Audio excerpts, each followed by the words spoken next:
जय माँ काली मित्रों, आपका मेरे चैनल माँ काली महाकाल शक्ति उपासना में स्वागत है। मित्रों, अगर आप मेरे चैनल पर नए हैं तो आप मेरे चैनल को सब्सक्राइब कीजिए, लाइक कीजिए, शेयर कीजिए। साथ ही नोटिफिकेशन बेल को भी प्रेस कीजिए जिससे मेरी आने वाली वीडियोस का नोटिफिकेशन आपको तुरंत मिल जाए। मित्रों, आज का जो विषय है वो विषय ये है कि जैसा कि आप सभी जानते हैं श्राद्ध पक्ष चल रहा है, तो ऐसे में सभी जो व्यक्ति होते हैं जिनके पितृ बुरी गति में होते हैं, यानी जिनको गति प्राप्त नहीं होती, तो वो ऐसे में क्या करते हैं, गायत्री जाप कराते हैं।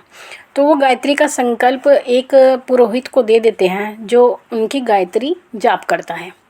लेकिन जब आप संकल्प अपने पितरों का देते हैं तो उसमें ये ध्यान रखने योग्य बात होती है कि जिस पुरोहित को आप अपना पितरों का संकल्प दे रहे हैं, क्या वो व्यक्ति आपकी जाप करने की स्थिति में है या नहीं, या उसके लायक है या नहीं। तो अगर आप देते हैं तो आपको कुछ बातों का ध्यान रखना चाहिए। छोटी सी जानकारी है, आप ध्यान से सुनिए। अगर आप अपना पितरों का संकल्प, गायत्री का संकल्प किसी पुरोहित को देते हैं तो आपको सबसे पहले ये ध्यान रखना है कि जिस मनुष्य को या पुरोहित को आप ये संकल्प दे रहे हैं, क्या उसने अपना यज्ञोपवीत धारण किया है या नहीं। क्योंकि गायत्री का जाप करने के लिए यज्ञोपवीत का धारण करना बहुत ज़रूरी होता है। और साथ ही वो व्यक्ति गायत्री जाप करने वाला हो, यानी गायत्री जाप करता हो, जिसे कहते हैं वो अपनी संध्या करता हो। अगली बात, ऐसा व्यक्ति जब वो संकल्प ले लेता है तो ऐसे व्यक्ति को किसी भी सूतक में नहीं जाना चाहिए, ना ही किसी पातक में जाना चाहिए, यानी ना तो किसी जन्म के कार्य में जाना चाहिए और ना ही किसी मृत्यु के कार्य में जाना चाहिए जब तक आपका संकल्प पूर्ण नहीं हो जाता। उसको यथाविधि कलश की स्थापना करनी चाहिए। ऐसा व्यक्ति संकल्पित समय में ना तो किसी प्रकार के मांस, अंडा, शराब का सेवन ना करें, गुटखे आदि का भी सेवन ना करें। क्योंकि कई बार मैंने ऐसा देखा है कि जो पंडित लोग होते हैं वो गुटखे का सेवन करते हैं और जाप भी करते हैं, जो कि उचित नहीं होता। ऐसे करने से वो जाप आपके पितरों को प्राप्त नहीं होता और जाप खंडित हो जाता है।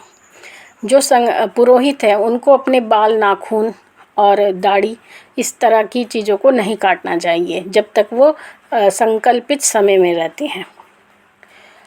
ऐसे पुरोहित को अगर कोशिश हो सके तो आप अपने घर पर ही रखें, यानी घर पर ही उनके खाने पीने का प्रबंध करें और घर पर ही वो आपके जाप करें। और जाप समाप्ति के बाद में आपको उचित दक्षिणा उस पुरोहित को देनी चाहिए और अपने घर से प्रसन्न करके उसको भेजना चाहिए। यानी पैसे से संबंधित आपका कोई भी वाद विवाद नहीं होना चाहिए। आपके घर से कोई भी व्यक्ति अपना मन दुखाकर ना जाए, बल्कि खुश होकर के आपको आशीर्वाद देकर जाए। क्योंकि जो वो जाप करता है वो आपके पितृ ग्रहण करते हैं। लेकिन अगर उसके मन में किसी प्रकार की भी कुंठा होती है तो वहीं आपके पितृ परेशान हो जाते हैं, दुखी हो जाते हैं। तो आपको उसे प्रसन्न करना आवश्यक है। तो इन सभी बातों का ध्यान आपको रखना है, तभी जाकर के आपका जो संकल्पित जाप है वो आपके पितरों को प्राप्त होगा। तो मित्रों, आशा करती हूँ ये छोटी सी जानकारी आपको पसंद आई होगी। माँ भगवती से यही प्रार्थना करती हूँ कि वो आपके भंडारे भरती रहे और सभी आपकी मनोकामनाओं को पूर्ण करती रहे। आपसे फिर मिलूँगी अपनी अगली वीडियो में। तब तक के लिए जय महाकाली, जय महाकाल।